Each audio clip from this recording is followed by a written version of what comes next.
Bienvenue sur Africa 24. Dans cette édition de l'interview, nous recevons M. Jean-Paul Missi, directeur général du Crédit foncier du Cameroun. M. Jean-Paul Missi, bienvenue sur Africa 24. Merci. Bon après-midi. Dans le cadre des rencontres économiques du Cameroun 2025, vous avez axé votre vision sur la gouvernance d'entreprise. Partagez avec nous la vision du lien que vous faites entre la gouvernance et la performance d'entreprise, entre le secteur public et privé. Bien, merci pour l'opportunité que vous me donnez de communiquer sur les rencontres économiques du Cameroun, édition 2025, auxquelles j'ai le privilège de participer. Mais permettez qu'avant de répondre à votre question, que je contextualise, parce que c'est un sous-thème que vous avez pris. Je crois que le thème central, c'est quelle politique économique compacte pour la relance de l'économie, ou comme levier de croissance. Donc, le mot-clé là-dedans, c'est politique économique, levier de croissance et performance. C'est une déclinaison qui nous ramène au thème que vous évoquez, à savoir gouvernance et compétitivité dans les entités publiques et privées. Donc je voulais établir un parallèle entre le thème central et la déclinaison que vous évoquez. Donc permettez que je m'attarde un peu pour bien contextualiser et que mon propos sur la gouvernance des entités publiques et privées ait un peu plus de sens. Alors, tel que le thème a été campé, on voit bien que l'ensemble du gouvernement à la tête duquel le Premier ministre a personnellement présidé les assises. C'est un indicateur important sur l'importance que le gouvernement accorde à ces questions économiques. Puisqu'on évoque les politiques économiques qui sont l'apanage des gouvernements. Donc il y a d'un côté le gouvernement, avec l'administration comme bras séculier, qui est dans le régulateur dans l'environnement économique. Il y a dans un second niveau les entités publiques ou privées qui sont des acteurs. Donc, si je prends une allusion à la science physique, on pourrait dire que c'est un couple de forces. C'est-à-dire que l'État comme régulateur et les entités publiques et privées comme producteurs. L'un dans la fonction normative et régulatrice, l'autre dans la fonction de production. Donc quand on prend les choses sous cet angle-là, on voit bien qu'il doit y avoir une cohérence entre ce que font les uns et ce que font les autres. D'où l'importance du terme pacte qui renvoie à un consensus qu'on scelle. C'est ce que c'est un pacte. Donc un consensus des parties prenantes qu'on scelle pour atteindre le même objectif. Je crois que c'est en cela que ce thème a quelque chose d'original, en mobilisant donc le gouvernement et le secteur privé. Pour revenir à votre thème gouvernance et performance d'entités publiques et privées, on ne peut pas se départir de faire appel au thème central. Que fait l'État ou l'administration? Eh bien, l'État développe une vision.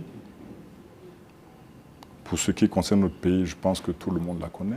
C'est la vision d'un pays émergent à l'horizon 2035, uni dans sa démocratique et uni dans sa diversité. Je crois que la formule, tout le monde la connaît. Il y a une stratégie élaborée sous l'auspice de l'État qui porte l'intitulé en acronyme de SND30, c'est-à-dire National Développement à l'horizon 2030. Il y a des politiques publiques qui sont déclinées à l'aune de ces stratégies. Et vous verrez que dans les thématiques spécifiques, ce sont des déclinaisons de ces différentes politiques. Politique d'import substitution, politique numérique, politique, etc., etc. Donc on a décliné pour voir que fait dans chaque sous-secteur l'administration. Donc ces fonctions normatives régulatrices sont de la compétence de l'État. Mais l'État lui-même est un acteur économique. Et donc, il a des entités publiques qu'il met au point, c'est son outil de production, qui quelquefois évoluent dans le même champ concurrentiel que les entités privées. il est responsable de manière générale. C'est l'institution des institutions, l'État. Donc, la gouvernance des entités publiques et privées sont en quelque sorte tributaires de tout ce que fait l'État en amont, et que j'ai évoqué tout à l'heure. Quand j'aurais dit cela, je pourrais maintenant, de manière très confortable, parler de ce que vous évoquez, la relation entre la gouvernance et les performances dans les entités publiques et privées. À ce niveau-là, la littérature abonde des principes de gouvernance que tout le monde connaît. La responsabilité, l'imputabilité, les bonnes pratiques en termes de développement des compétences, les outils de gestion, les procédures, enfin tous ces actifs-là qui permettent à l'entreprise de développer son activité, de créer de la valeur ajoutée. C'est cet ensemble de pratiques qu'on essaye de recenser, d'élaborer pour donner la chance aux entreprises d'être performantes. Et en fonction des contextes, les principes sont les mêmes, mais en fonction des contextes, on adapte ces outils. Il y a une relation évidente entre la bonne gouvernance et la performance, en ce sens que c'est la combinaison de tous ces facteurs de production qui permettent de réaliser la valeur ajoutée et donc de créer la richesse. C'était le sens des discussions, mais il est apparu que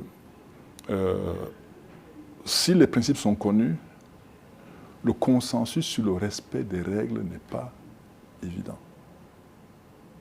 D'où l'idée de pacte, évoquée dans la thématique centrale. Autant les entités publiques sont aussi tributaires du contexte économique et des règles qui sont...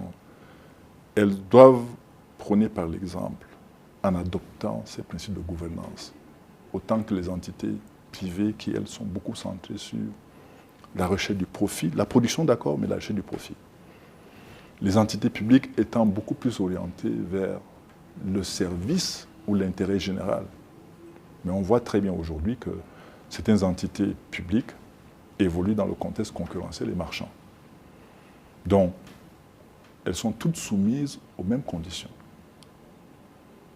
Donc voilà schématiquement ce que je peux dire avoir retenu de ces rencontres qui, à mon sens, ont le mérite de permettre de discuter sur les réalités de notre environnement et sur la nécessité, j'ai failli dire, de permettre à chacun de remettre à niveau ses connaissances et ses compétences pour qu'on puisse contribuer à une économie performante au Cameroun.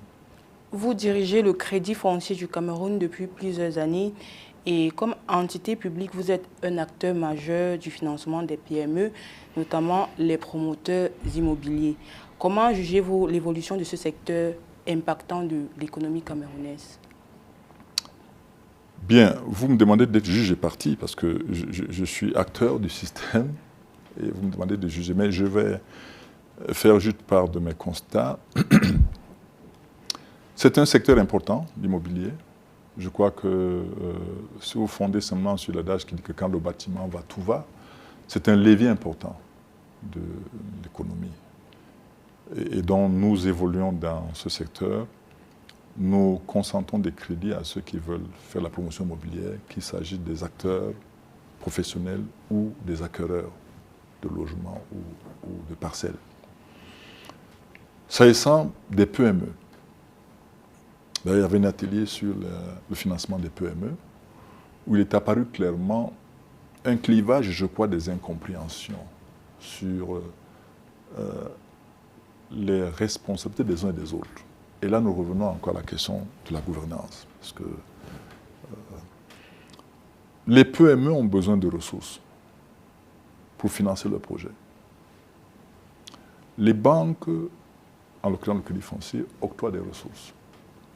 Mais elles le font selon un canevas d'analyse de la bancabilité du projet ou de la viabilité du projet. Le promoteur, habituellement, a l'idée de projet, mais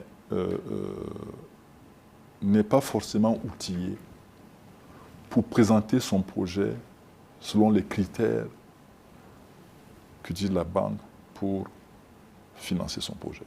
Parce qu'il faut dire que les projets qui arrivent au niveau de la banque sont en compétition. Le banquier va privilégier les projets les plus rentables, les plus viables, les plus sécures. Donc on voit déjà qu'à ce niveau de la compétition, seuls les projets offrant des caractéristiques de viabilité seront retenus. Donc le promoteur de la PME a intérêt à savoir comment monter un business plan, par exemple, pour convaincre le banquier. Maintenant, en fonction de l'appétit du banquier, il déclinera ou il acceptera de financer le projet. Ça me donne l'occasion de revenir sur ce sempiternel malentendu qu'il y a entre les banquiers et les clients que sont les promoteurs, par exemple. Et je vais illustrer cela par quelque chose qui est compréhensible par chacun de nous. Nous sommes tous clients des banques. Je suppose que vous avez un compte d'épargne dans une banque. C'est bien ça. Savez-vous que c'est les sommes dans votre compte d'épargne qui financent l'économie via les banques? C'est votre épargne qui permet de financer les activités bancaires, qu'il s'agisse des crédits scolaires, des crédits d'équipement, bref, tous les besoins de financement qui sont exprimés par les acteurs économiques ou les agents économiques sont financés sur la base de l'épargne collectée par les banques, de manière générale. Je ne voudrais pas insister sur les autres sources de financement, mais je m'appesantis en particulier sur les ressources collectées via l'épargne privée, pour bien illustrer mon propos. Alors, ce client qui a son épargne domiciliée dans un compte bancaire est soucieux de la sécurité de ses ressources. S'il advient qu'il a des doutes, qu'est-ce qu'il va faire? Il va retirer son argent. En disant que je n'ai pas confiance en cette banque, là, je ne voudrais pas avoir difficulté avec mes revenus, le flux de mon travail que j'ai épargné. Parce qu'il a des projets, peut-être pour l'avenir, pour la retraite, pour les enfants. Et donc il est très soucieux de la sécurité des ressources qu'il confie à la banque. La banque, fort de ses ressources, va financer l'économie.